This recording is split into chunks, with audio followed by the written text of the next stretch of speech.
Hello everyone and welcome to a new video. This time we'll be taking a look at the Refined tier list update. No, don't worry, the bridal banner is coming. That's going to be the banner after. The GHB tier list is still not updated, but as I said, I'm going to be doing it monthly. Ashnard is no one game breaking, so I don't really feel too bad with him taking a backseat for a while. He's not terrible, but he's not like something so amazing that, like, say, Brunia when she came out, and yet I'd say she's still the best free-to-play unit we've got. He's not on that level, basically, is what I'm saying. So that's why I will wait a bit later, and also because, for those who don't know, most gacha games really, they tend to just have a new banner every 2 weeks. Heroes is a bit of an anomaly, because what they tend to do is, you have a banner, a week later you have another banner, and then the next banner is the legendary, and then we start back. So basically, if you remove the legendary banner, what ends up happening is, you have a banner, a week later you have a banner, then there's a 3-week gap for some fucking reason. It's really bizarre. I really have no clue why they do this. Arknight doesn't do this. The Not Safe For Work gacha that I played does not do this. I do not know of any game who does this. So, it feels really silly. But essentially what this means is I just don't really have the time to pull it off. Because what you're basically asking me would be to make a banner review on top of a Refined tier list update, on top of a GHB update. That does a lot of video in very few time, and I like to at least wait a bit, because sometimes we end up with certain discovery when it comes down to banner.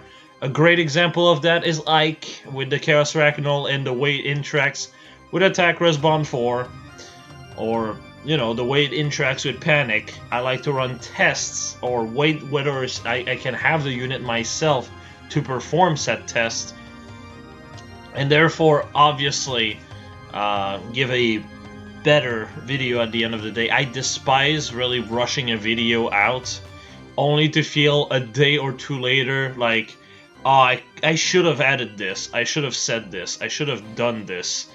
So yeah, that's kind of a given. And there's also the part where I'm a bit of a procrastinator, but, that's kind of a given in these times, with, the illness, as it were. But yeah, all that to say, next video is going to be the Bridal Banner video. After that is going to be the GHB Tempest Trial tier list update with Inata and Ashnard. So, yeah, for those who are curious to know when those are going to be coming out, there you go. Now, let's talk about this batch of unit.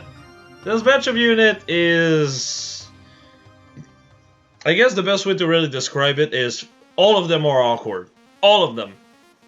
If they are not awkward, redundant is also a word in certain cases. So, well, let's get started, shall we? As you can see, outside of Leon, rather, I should say, my French and my English are starting to merge, and it's bothering me. Which, by the way, I pronounce Leon as Leon and Leon as Leon. The reason why is because Leon is a French name. And in French, there is there's a special accent on the E, which makes it sound like a lay. So, in French, you would pronounce this Léon, and you'd pronounce Leon, Leon. So, there you go. If you wonder why the way I pronounce it is a bit different, that's basically why. It's meant to be pronounced Leon. But, So, there you go. A bit of trivia about French, I guess. So, we'll start with Seibert. Now, Seibert, at first glance, is not that bad. I'd say, actually, if you're talking about low merges, this refine is not terrible, but it also misses the point of what a cav does. Now, let me ask you this. What type of B skill do you run on a cav? There's not a whole lot of ones. There's Vantage, which you only run on Eris. There's Desperation, which you run on a few of them.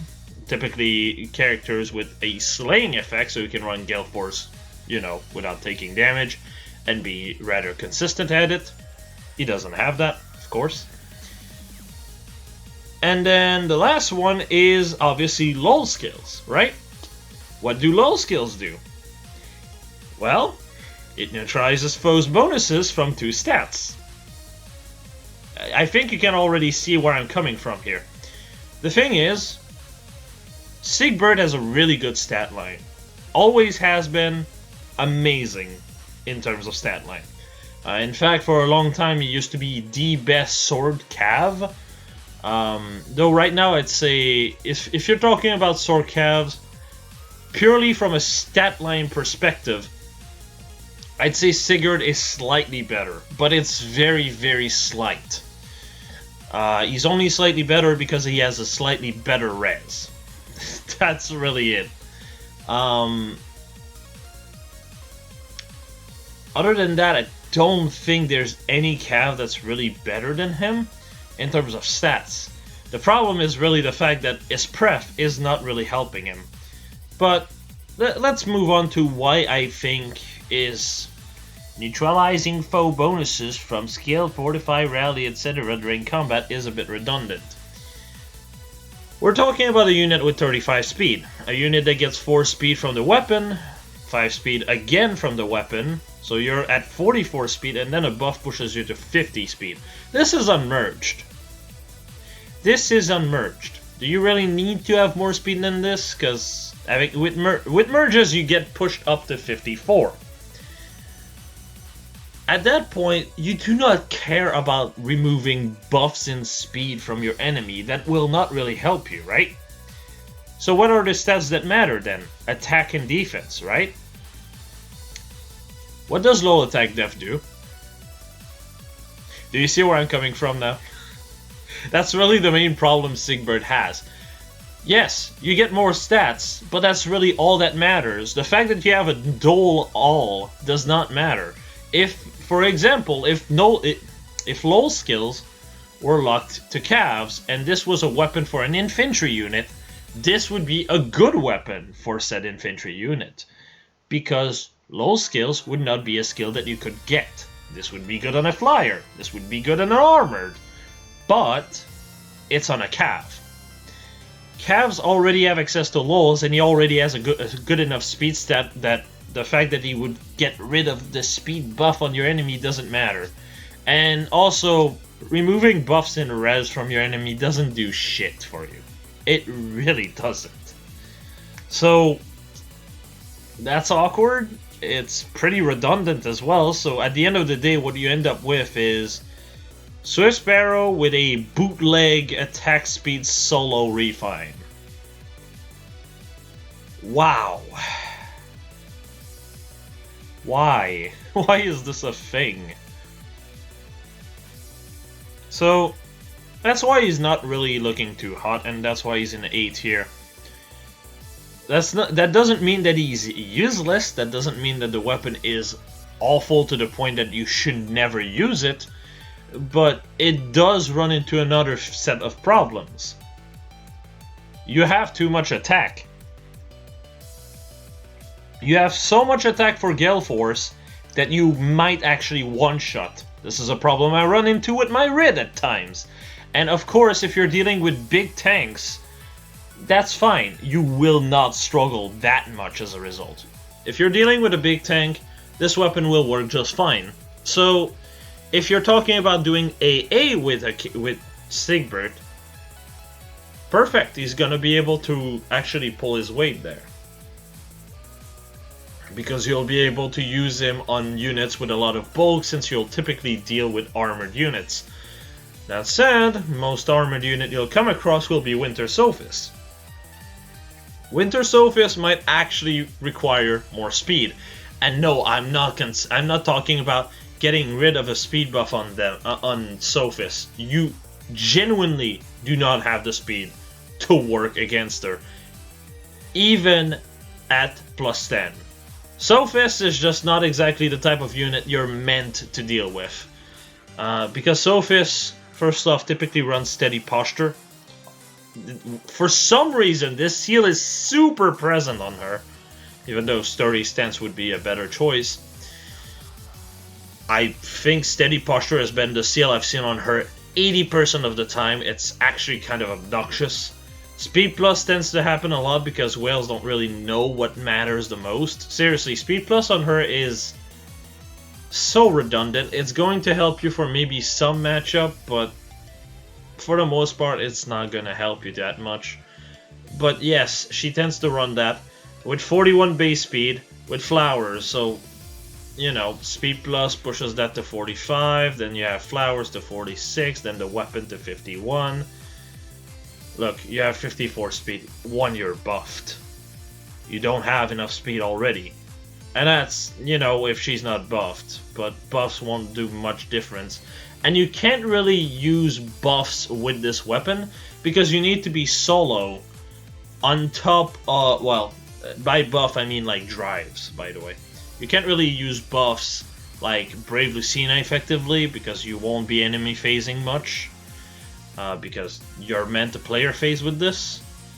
Having drives around you is a bit awkward in general also because the main point of a cav unit is having more range. And, well, if you can't really use that range, yikes, you know? So, that makes him a bit awkward in AA. Another thing to point is that in general use, I do think Seibert is beaten by 2 units. Okay? So the first one is the obvious one, it's Luke.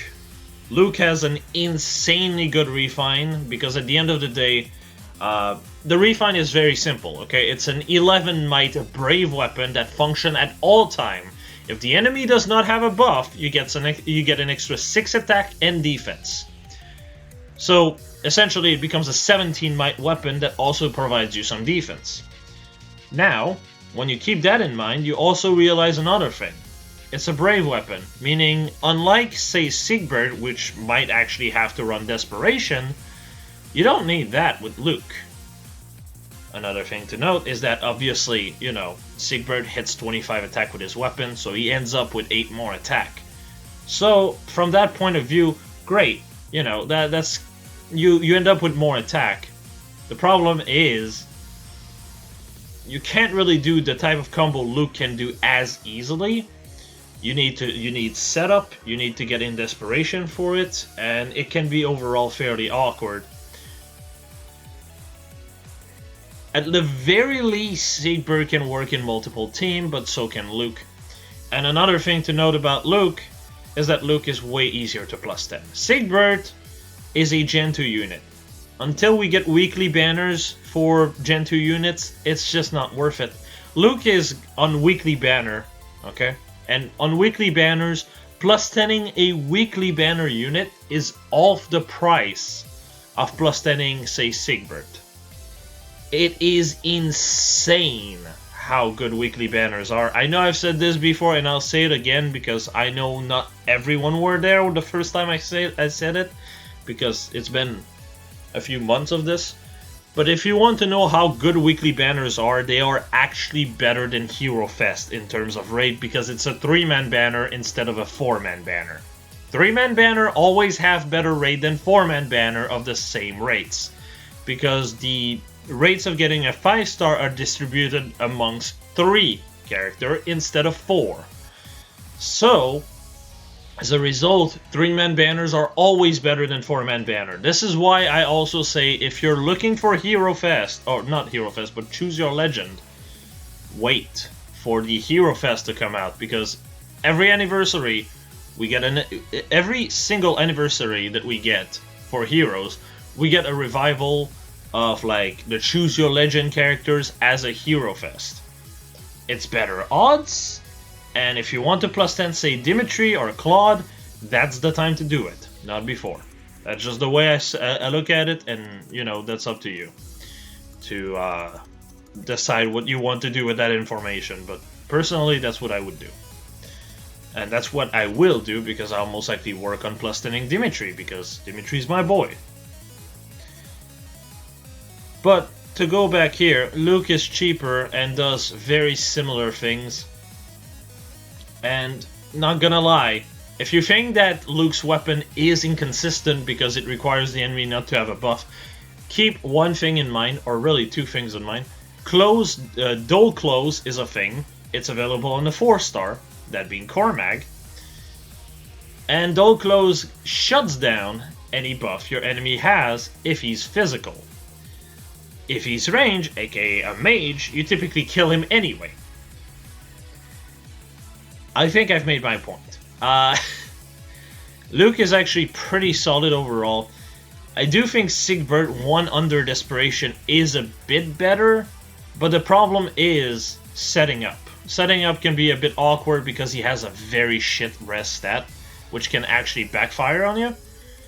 Luke does not have that problem, and that means Luke is a bit more consistent and health and just overall easier to work with. Another thing to note, Kain. Kain, that's another unit to keep in mind here. Kain has up to 22 might in his brave weapon. He's behind by 2 attack, keep that in mind. So overall, he's behind by 5 attack. Again, that's a brave weapon. Said brave weapon increases his defense to the point that he has more defense than Seibert, on top of more res than Seibert. The only thing is behind is speed, which doesn't matter when you have a brave weapon. So, yeah. And not to mention, his speed is still decent enough to work to a point that you can quad, something that Seibert simply cannot do. So, yeah. And the whole neutralizes foes bonuses from skill, that just doesn't help you that much. At the end of the day, it's there, but really what the weapon ends up being is a 9 attack, 9 speed buff weapon, and not much else. Because he's a horse unit. If he was not a cav, it would not be as bad, but yes. Kain is also a 3 to 4 star. If you want something similar to this, just build Kain.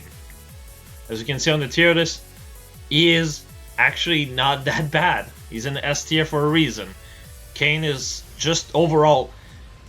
Essentially, the problem with Seibert is that he's meant to be a damage dealer, cannot really use Gale Force all that well, whereas Kain can actually do that a bit better because he has less attack. And Kain is more consistent, though he does run into the problem that you need to be near your allies, which... The best part about a horse unit is the fact that he has movement, so you can't really abuse the fact that you have movement. But that's it, really. It's a small drawback considering the insane amount of buff you get out of it. Now, let's talk about builds really quickly. This set is just meant for damage, okay? No surprises there. He ends up with 54 speed here. Keep in mind, Death Blow 3 here, I would put Mirror Strike, but that is still not a seal for some reason. Really is surprising, especially, like... Actually, there's a bunch of seal now that just feels like, where are they at this point? Brazen Speed Def, Brazen Speed Res, Brazen Def Res are still not seals. We got the final Bond seal finally. We're still missing Mirror Strike. What? I want Steady Blow, for God's sake. That's still not a thing either. Oh well, time will tell. But yes, Mirror Strike would be better here than Death Blow whenever that comes out. The idea is just to do as much damage as possible, and yes, Draconic Aura does more damage than Bonfire here. So here the idea is just damage. So you have 69 attack, 75 with Death Blow. So because of this, Draconic Aura does 22 damage. You have 80 attack because of Heavy Blade, effectively, so you hit with 80 attack, get hit back for 80, there you go. A Mystic Boost will allow you to heal yourself back up as well. So, yeah, Mystic Boost is kind of like the only thing you can really run while having the negate buff effect from the weapon be useful. But even then, it's not that much better than low attack def. I'll just say this. So, yeah. Keep in mind also, if you want more damage, joint drive attack is also an option. Moving on to the second build for Seibert. So this one is a Gelforce set, and I went for a Res Refine on the weapon instead.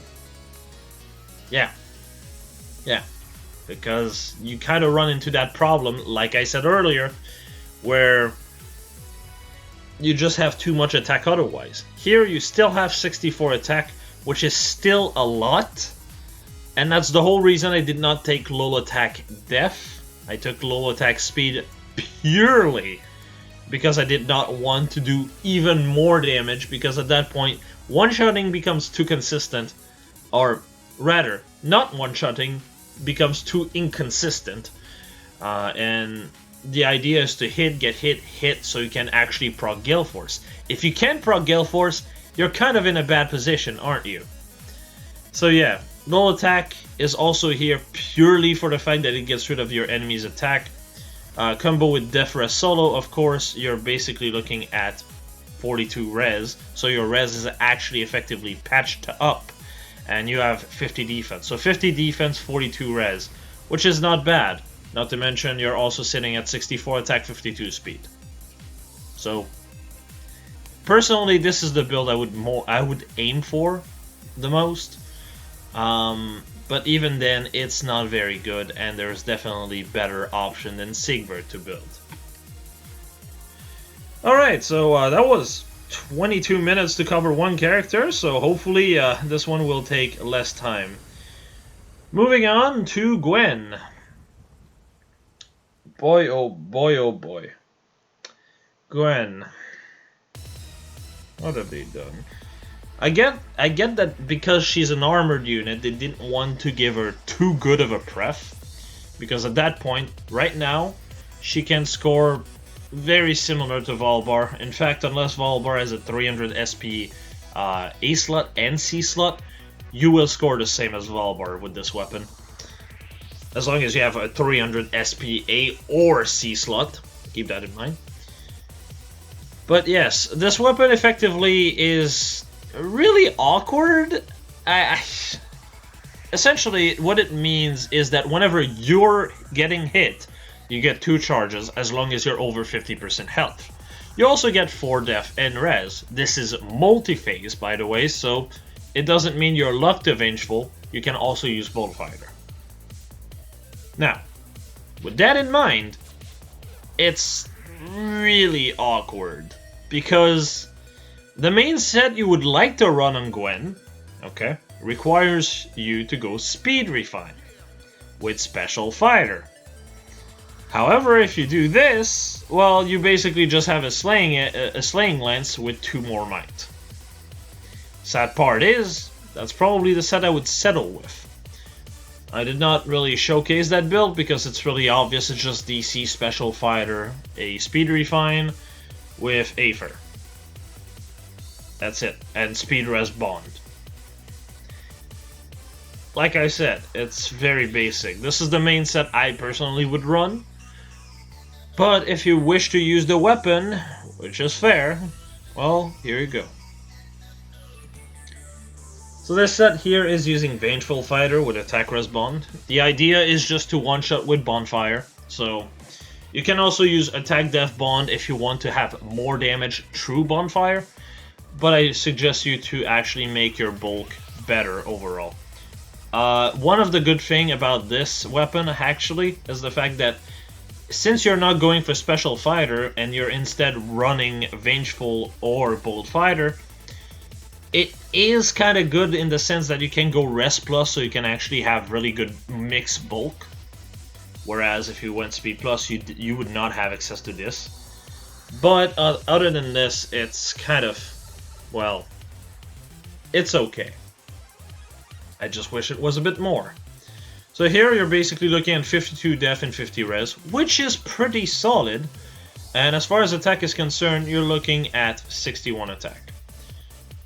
You get hit, you get 2 charges because the weapon is cooldown -1. That means Bonfire gets instantly ready, so you proc Bonfire for 26 damage. It's pretty straightforward. Armored units are not exactly sneaky in the way they build, so yeah, there you go. That's the Vengeful build. And now for the bold build. Again, very similar. This one is with Quick Riposte instead. That's if you want to have multi-phase potential. So, yeah. Though, if you want to have good multi-phase potential with this, you will want to potentially have Brave Lucina, because Gwendolyn is on this very weird speed where she can actually block certain follow-up, and that can actually hurt her damage potential. But if you have Brave Lucina, you can basically get hit back, proc anyway. So, you know, that's an option. Because you don't have the 2 charge from Vengeful Fighter when you hit back, so Ignis will not charge. Although, actually, no, I'm stupid. I keep forgetting this is 3 cooldown, so you get 2 charge, you hit back, and then you proc Ignis anyway.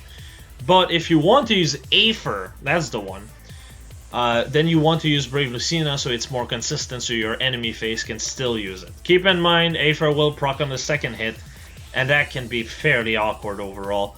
But other than this, it's not too bad. With Bold Fighter, you basically will get 2 charge, get hit, and then proc Ignis, similar to the enemy phase.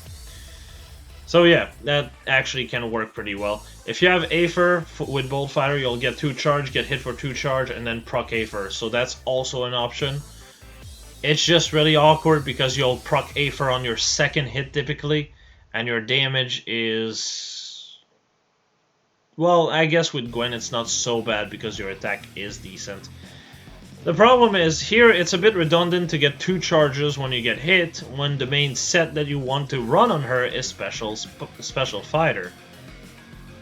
Like, yeah, great, Special Fighter already does this, but, you know. It's just a bit awkward.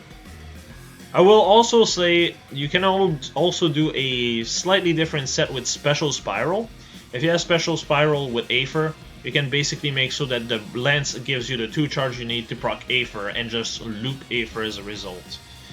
If you have Quick Riposte as the seal, you will have constant sustain to keep your HP back up, which is also an option. I should really have done a showcase of the build as well, but it's really just this set, but with Aether as the special, and the B skill would be Special Spiral. It's a bit iffy until you get the loop started, but once the loop is started, you're in a pretty good position, essentially. But, yeah. That's about all I had to say about Gwen. Very straightforward unit. This refine is okay for her, but there's definitely better out there. And now, next up is Narshan. What is awkward about this one? Well, I think most people already know, but it's the fact that he relies on a debuffer when he has nothing to debuff, and his res is not good enough for ploys. I am just confused. I don't really know what was the idea here. You can actually make ploy work if you are at +10 with Fury 4, but unless you have something like that, it tends to be a bit awkward to use ploys, and even with Fury 4 it can be a bit iffy to use. Still, overall, it's an okay weapon. As long as you are in a team that works with him, this weapon can definitely actually really be solid, especially in some of those sets I'm going to show. But you have to understand, he's gonna bring nothing for a debuff team, and is reliant on a debuff team. I actually had originally put him as A tier, but the payoff is so great that it's actually worth bringing a debuff team around him. So there's that. Do keep in mind the new Micaiah combos really well into him, because the main problem that he has most of the time is the fact that his damage is not amazing.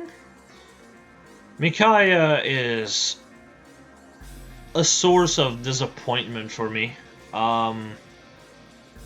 In many ways, especially from a point of view of balance, but boy oh boy will I go over this one once we get to our banner. But yes, overall, you can just use Micaiah to give him an extra 21 attack effectively, which is really solid. So, yeah. The base weapon basically allows you to keep healing yourself so you can stay at higher HP, which can be good to avoid certain panic. But don't put too much hope on this, because at the end of the day, even if you're plus 10, even if you have flowers, you're only at 48 HP unless you have the help of certain, you know, Astra or light mythic hero to really buff your HP up to prevent yourself from getting panicked. And at this point, you'd need a lot, including summoner support, to actually have enough HP to not get panicked, because we're at the point where you need 65 HP to not get panicked, which is just stupid. It's just so stupid. I feel like 60 was just right, but they decided to go a step forward, so I guess even the high HP that you have on armored unit doesn't matter anymore. That's great. That's great. A great idea right there. Anyway, rents aside, this refine really does help Narshan in a lot of ways, because he's basically a mixed tank with okay attack and speed. So every point that he gets is actually really good, as you'll see with the builds. So first off, this is just a bond set. I'm pretty sure most people saw that one coming a mile away. With this set, with just attack res bond 4, you're basically looking at 63 attack, 39 speed, on top of 43 def and 43 res. This makes him really bulky, and it makes him immune to attack and res debuff, which is really good.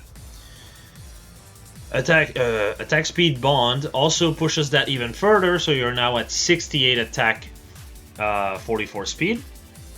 And Rune Axe pushes that even further, again, 72 attack, 48 speed.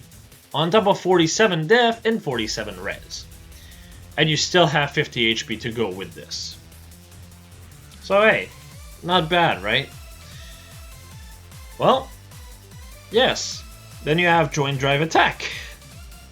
So you're basically at 76 attack, 48 speed. Which is really, really solid, but you cannot hit back ranged unit. This is meant to be more like of a flyer ball type of thing. He works really well with this, but at the same time cannot hit back ranged unit, obviously, so be careful on the way you use him here. Still, when your lowest stat is 47, Jesus Christ, you're in a good position. Drain Drive Attack, Attack Res Bond 4, and Attack Speed Bond 3 are all skills that combo into each other, and they all combo into aerobatics. Though keep also in mind that if you're using a flyer team, flyer formation is probably the skill you want then. So yeah.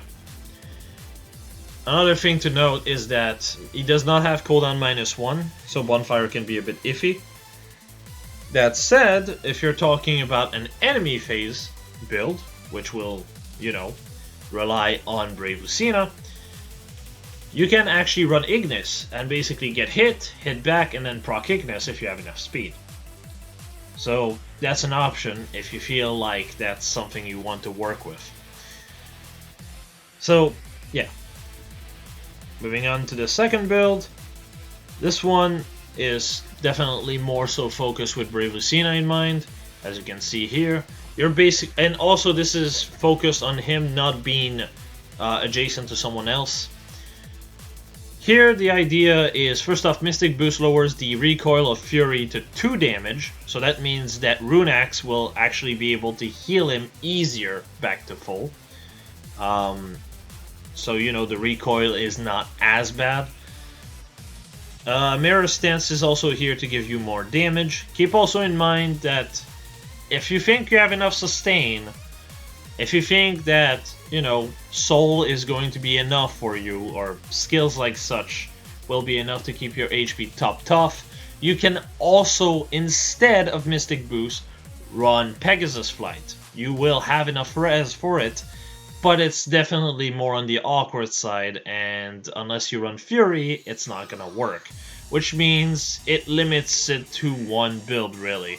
So, again, be careful. That said, if you want to combo him in a team with debuffs, he will benefit from having Guntra on the team, because res is actually one of his weaknesses, and at the same time, it provides him 4 res, which would make Pegasus Flight actually work.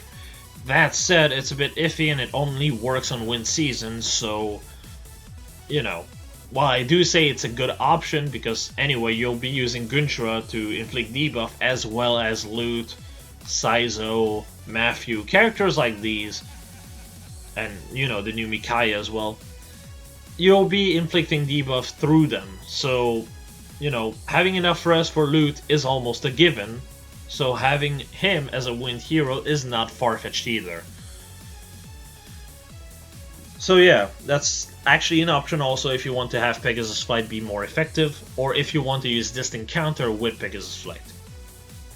Now, with this said, Aether is a bit awkward with him, because he doesn't have cooldown -1, of course, and he does not get access to Special Spiral. So, with that in mind, Noontime might be a bit better, but at the same time, it's typically not really needed, because Rune Axe will heal you for 7 to 14 every fight, which, you know, is a lot. And Mystic Boost will lower the damage unless you use Pegasus Flight. So this set here basically hits 72 attack as well as 47 speed, which is not too bad. This is on enemy phase, of course, and as far as defense is concerned, you'll have 51 defense and 48 res. If you have Guntra on the same team, it's 51 def and 52 res, as well as 53 HP, which is pretty helpful. So, yeah, that's also an option if you want to go for a more enemy phase-centric build. As for this one, this is more of an enemy phase set.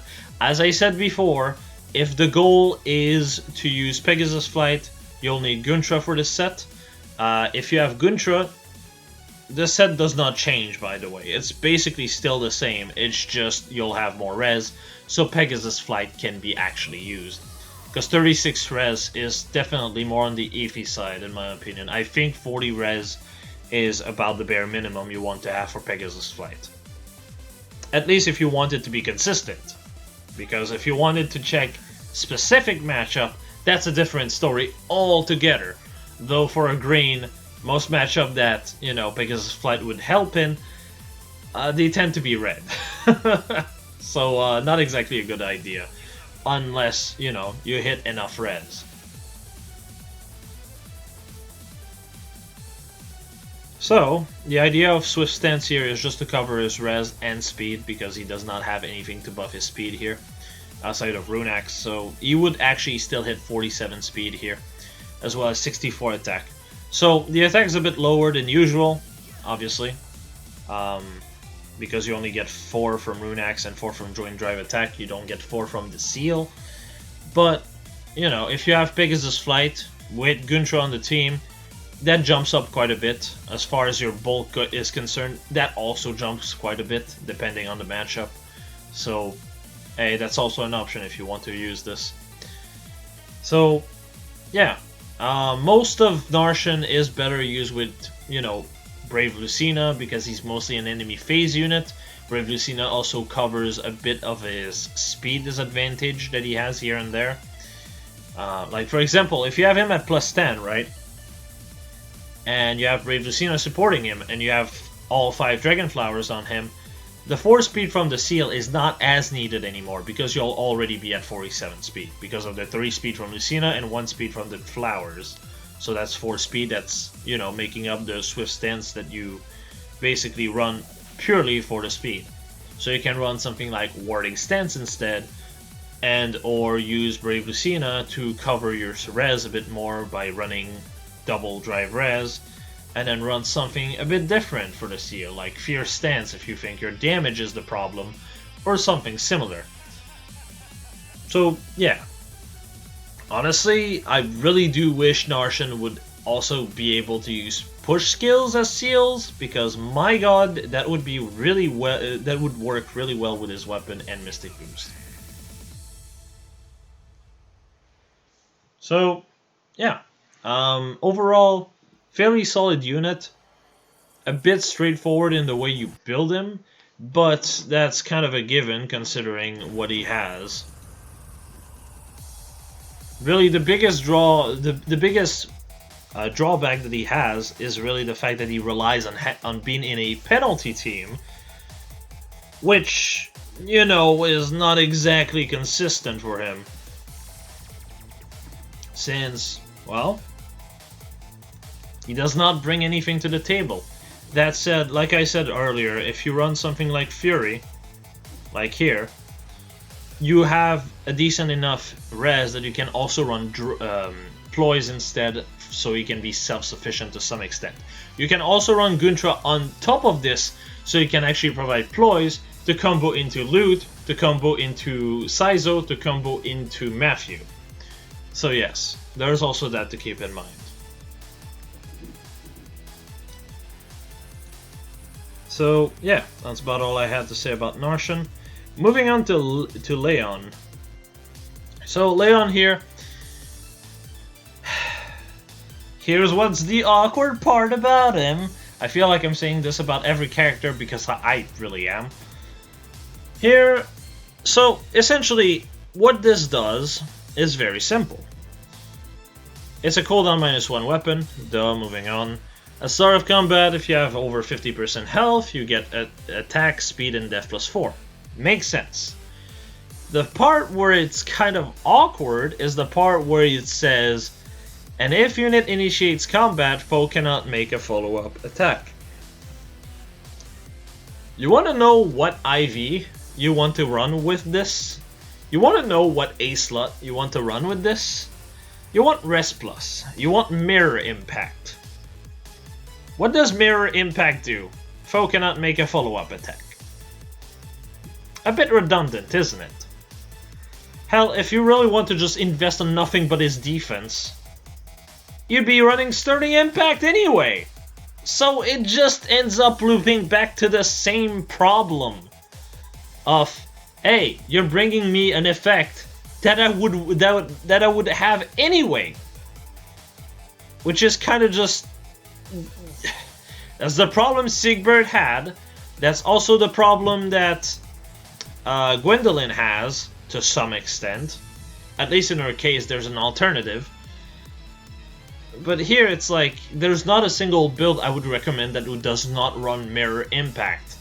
And again, if you want to just be the type of person that completely forego res matchup and go purely on defense, you'd be running Sturdy Impact either way. So you're running the same problem, really. It's just redundant.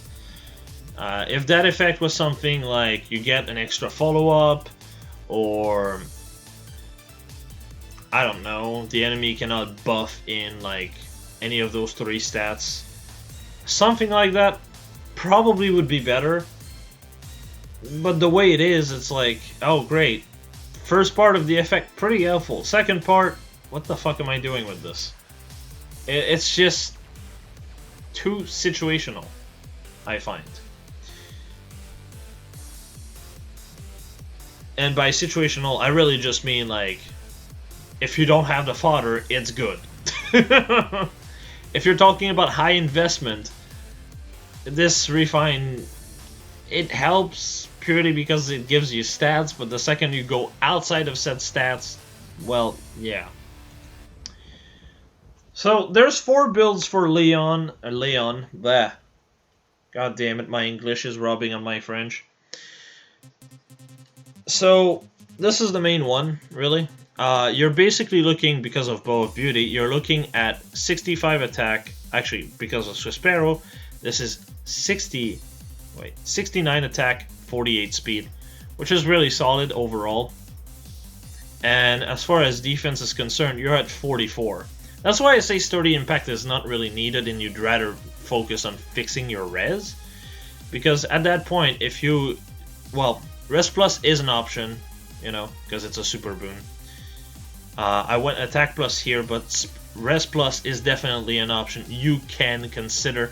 Personally, I would go for res plus, but I figured attack plus is probably the option that most people will have more readily available. But yes, res plus with mirror impact essentially means you have 40 defense and 39 res, which is not bad. Because of Bow of Beauty, it bumps up to 44-39, and the second that you have access to Swift Strike to cover your speed, or, you know, Mirror Strike, but you go, like, say, Speed Plus to cover for it, or run low attack speed. The second you have something like that, you can have 44 def, 43 res. The main one would be Swift Strike, but we all know how IS feels about giving new blow skills. They already gave us all the good ones, and for some reason the bad ones are just seals that we might just never get, for some bizarre reason. Yes, they are more niche, but they are still seal that I'd rather have than not, so eh. Swift Strike would be fantastic for Leon here, because it actually helps him. Just, you know, having 44 def, 43 res on top of Mystic Boost. Hey, you're at the point where you're actually pretty bulky, and Mystic Boost can actually keep your HP healthy enough as well.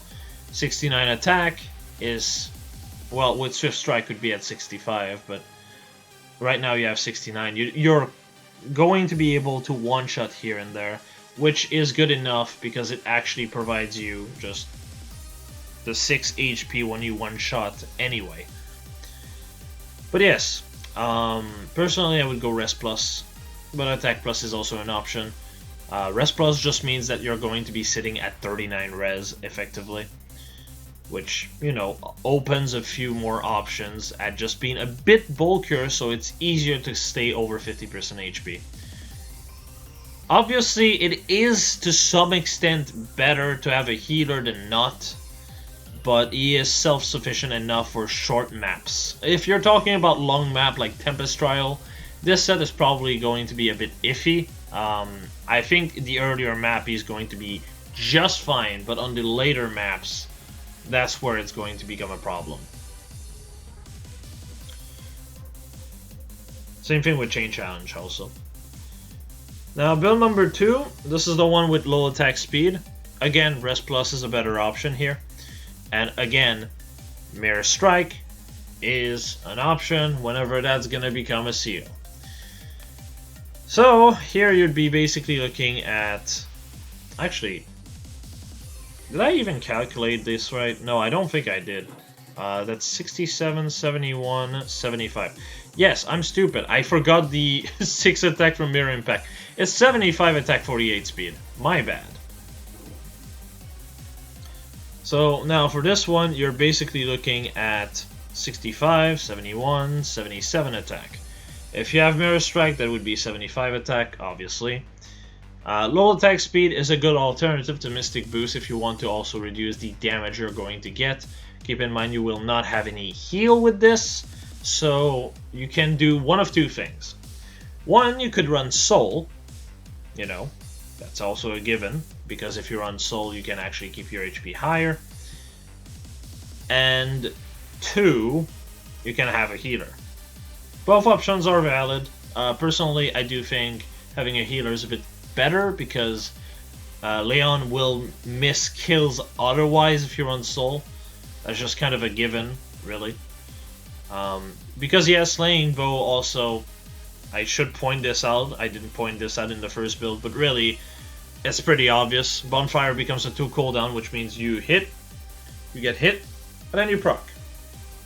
So basically you can do something similar to what Seibert did without being affected by Combat Triangle, while having better bulk on both sides, having access to more build, and yeah, this is kind of why Seibert is not as amazing, and why Leon here is probably the best of the 4. So yeah, if you're talking about bulk here also, if you go Res Plus with Mirror Impact, you're at 44-39. Low attack speed will push that to 47-42, which is not bad. If Mirror Strike ever becomes a seal, it will be 47 defense, 46 res. You become pretty bulky here and the enemy cannot buff their attack against you, which means even if they have DC, it's very difficult for them to put you under 50% health. So yeah, that makes it really consistent. And again, Bonfire. So unless the enemy has something like Steady Stance 4, special fighter, or, you know, is someone like... Who's the character with a guard effect in the weapon? Oh yeah, Fallen Melkorin. Unless it's characters like these, you should be fine. You know, because you'll be just proccing Bonfire either way with 75 attack. So, you know. You can also use low speed def if you'd rather just have, you know, still the 47 speed but more damage. Personally, I do think it's better to run low attack speed because this way you can actually keep your HP higher, easier. The less damage you take, the less damage you need to heal. That's just a given. Not to mention 75 attack is already good enough. Yes, you could go higher, but it's not necessary. Now, I will say one thing though about Leon. It's the fact that the second you go away from the Bow of Beauty, he's not worth it anymore. Okay? I'm pointing this out because I'm sure people think Leon is really good, but the second that you go outside of his pref, you're comparing yourself to Jamkey. You don't want to compare yourself to Jamkey, because Jamkey, the thing with Jamkey is that the second the first merge come in, right, because he is neutral, he gets 1 HP attack and speed. This pushes his attack and speed to 37-33. Look at the boon and in attack and speed of Leon here.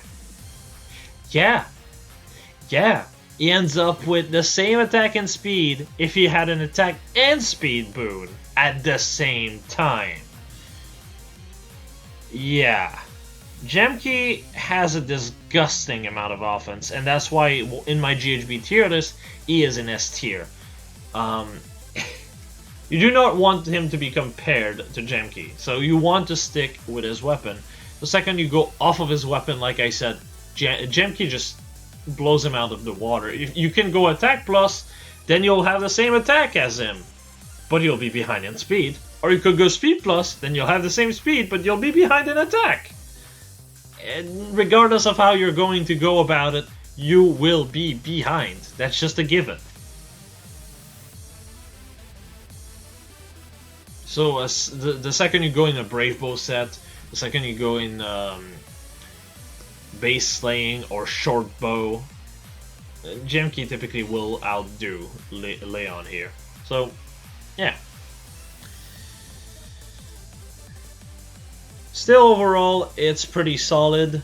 It's kind of similar to Bravelyn, as in, unless you're in max investment, this bow is not really good. Mulligar is in the same way. If you're talking about an unmerged Bravelyn, Mulligar is not worth building, but if you have a plus 10 Bravelyn, that bow is insane. Because you'll be able to invest in your bulk as Bravelyn, and then Bravelyn becomes actually pretty annoying to deal with. But again, if you're not on high merges, Leon here kind of falls off, because he will be lacking in bulk, and the more bulk he lacks, the easier he is to be kicked outside of the 50% HP threshold.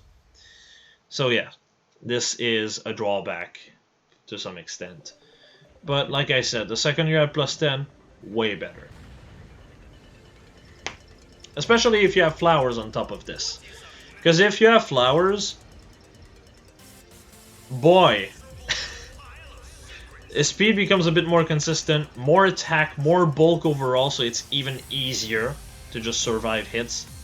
Like I said, you know how earlier, I said how he ends up with, you know, 47 def and 46 res if Mirror Strike was a thing. Yeah, if you add flowers to that, that's 49 defense and 48 res.